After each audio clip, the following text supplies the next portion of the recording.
Hi everyone, well, quick update on a Friday afternoon as I've got quite a bit of work to do this weekend on the car. The way she's running at the moment with these 44 IDFs, I'm just not quite happy with the final result. She starts on the button, she drives well in the low RPM. When you absolutely open the throttle up, she goes like a scalded cat. It's absolutely perfect.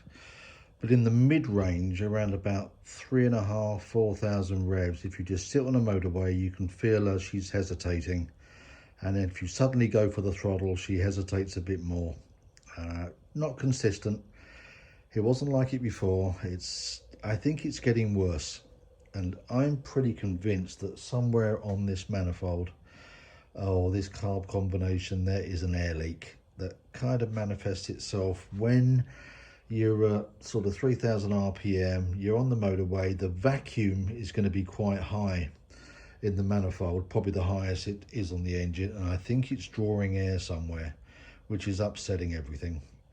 So tonight's exercise, I am completely pulling this inlet manifold and carb system off, and I'm going to go back to the big Holley and the Edelbrock inlet manifold.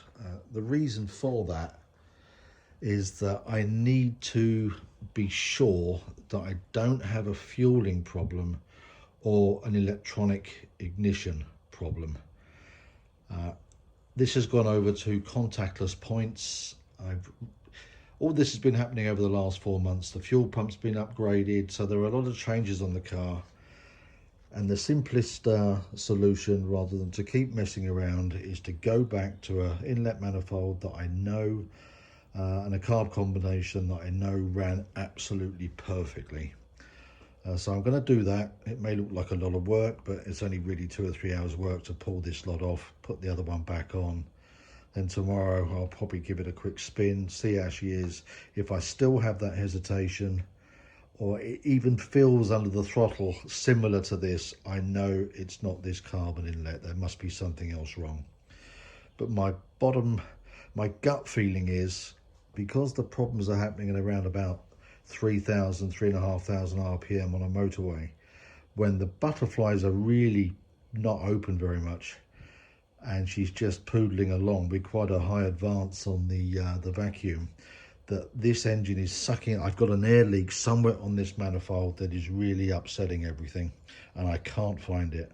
So that's the plan. So watch this space. It's Saturday afternoon. I reckon it took about 3 hours to get this all on and plumb properly, as I wasn't taking any chances. I was double checking everything. So the original Edelbrock Performer inlet manifold is on, so is the 550 CFM Holley carb. I've just got to time up the distributor. I'm going to change the oil, as there's always a chance. When I pulled the manifold off, there was a little bit of water floating around it that went down into the sump, so I'm not taking any chances with that. So I'm going to do the fluids, and with a bit of luck she should start up tomorrow. It's a hell of a lot easier to work on, just seems far more space. You can get to all of the bolts. I've checked all the torques a number of times. I say I've taken it extremely slow. Also found a problem with the thermostat when I took it out. The thermostat that was in there was jammed open, and I had noticed that it was taking a little bit of time to come up to temperature before. I wasn't quite sure why. But obviously it was permanently open and full flow of water even when she was cold.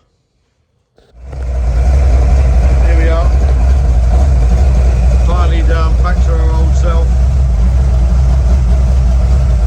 looking pretty good. Nice rough idle, got everything on the dash as we want. Really good revs, good water temperature, and responsive as hell.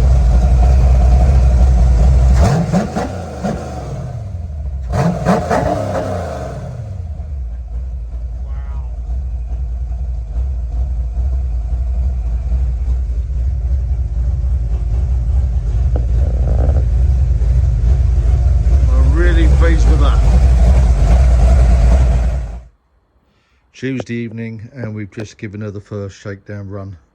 Only about 15-20 miles, but this is now a completely different car. She's fantastic through the rev range. Forgotten how nice she was to drive. Fantastic. I'm really pleased. She's so responsive. The back end goes down.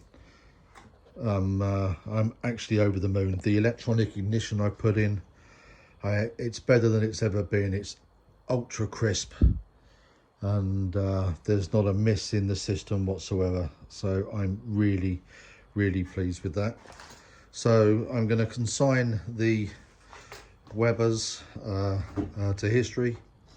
Probably fantastic if all you want to do is put it on a racetrack, because they're really for sort of wide open. But for on the road, low down, mid-range, top end, I need something a bit more balanced, and I think I've probably got it tuned now. I've spent so much time on this. This is the best she has ever run.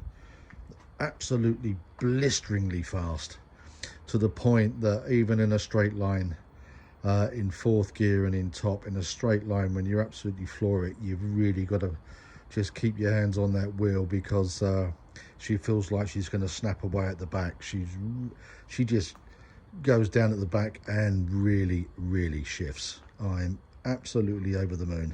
So on that note, I think that was a job well done. Bye for now.